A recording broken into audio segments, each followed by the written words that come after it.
मैं उस बात से बहुत संतुष्ट हूँ कि योगी जी ने मेरे लिए बहुत अच्छी न्यूज भेजी है सुबह ही सुबह कि उसका ढेर कर दिया गया।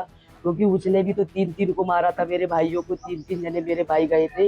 एक बहन रो रो के योगी जी से बहुत बिल्ला बिल्ला के ये कह रही है, न्याय के बदले न्याय और खून का बदले खून। खून का बदला खून, क्या कानून इसकी इजाजत देता है? यही सवाल अब खुर्जा के इस मामले में सबसे ज्यादा गूंज रहा है कि जीतू सैनी, जिसने महज एक छोटी बात केक लगाने पर अपने ही 3 दोस्तों को गोलियों से भून दिया, एक पल का गुस्सा और एक घर के 3 चिराग बुझा दिए, जिसके बाद पुलिस ने जीतू सैनी को एनकाउंटर में मार गिराया और यहीं से अब बहस शुरू हो गई है। एक तरफ उन परिवारों को राहत मिली है जिनके अपनों की बेरहमी से हत्या हुई थी, उन्हें लगा कि इंसाफ मिला है, लेकिन दूसरी तरफ आवाज भी उठा। सवाल ये कि क्या हर अपराध का अंत एनकाउंटर ही होना चाहिए? क्या आरोपी को जिंदा पकड़कर कानून के हवाले नहीं किया जा सकता था? सबसे भावुक पहलू तब सामने आया जब जीतू सैनी की पत्नी ने ये कहा मीडिया ट्रायल के कारण पुलिस ने जीतू का एनकाउंटर किया। जीतू का कोई बड़ा आपराधिक इतिहास नहीं था, उसे एक बार सुधार का मौका मिलना चाहिए था। यानी जहां एक तरफ गुस्से में किया गया जघन्य अपराध है, तो वहीं दूसरी तरफ पुलिस की कार्रवाई पर उठते सवाल हैं। अब पुलिस की कार्रवाई पर समाजवादी पार्टी के प्रवक्ता राजकुमार भाटी ने सवाल उठाए हैं। उन्होंने कहा, ये जीतू सैनी है या यूं कहें था, कहना ज्यादा आसान नहीं होगा। खुर्जा का रहने वाला जीतू सैनी अब इस दुनिया में नहीं है। कथित पुलिस मुठभेड़ में उसकी मौत हो गई। 25 अप्रैल को जीतू सैनी का जन्मदिन था। जन्मदिन की पार्टी के दौरान जब कुछ युवकों ने जबरन उसके चेहरे पर केक लगा दिया तो वो भड़क गया। गुस्से में उसने ताबड़तोड़ फायरिंग कर दी, जिसमें 3 युवकों की जान चली गई। इसके बाद 30 अप्रैल को पुलिस ने एक मुठभेड़ में जीतू सैनी को मार गिराया।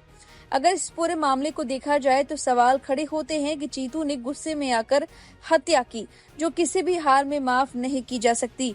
लेकिन दूसरी तरफ सवाल यह भी उठता है कि क्या पुलिस की कार्रवाई पूरी तरह कानूनन के दायरे में थी या नहीं। एक और अचानक गुस्से में किया गया अपराध, तो दूसरी ओर सुनियोजित कार्रवाई का आरोप।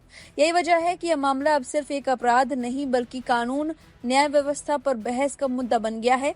हमने ऐसे सिस्टम की कल्पना नहीं की थी जहां हर घटना के बाद इतने बड़े सवाल खड़े हों।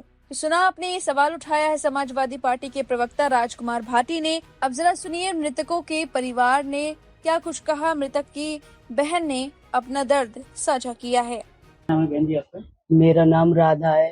राधा जी, आपने मांग की थी कि खून का बदला खून, और आज बुलंदशहर पुलिस ने जो मुख्य आरोपी था जीतू, उसको ढेर कर दिया है, क्या कहेंगे?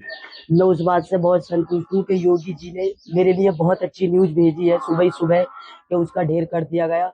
क्योंकि उसने भी तो 3-3 को मारा था, मेरे भाइयों को 3-3 जने मेरे भाई गए थे।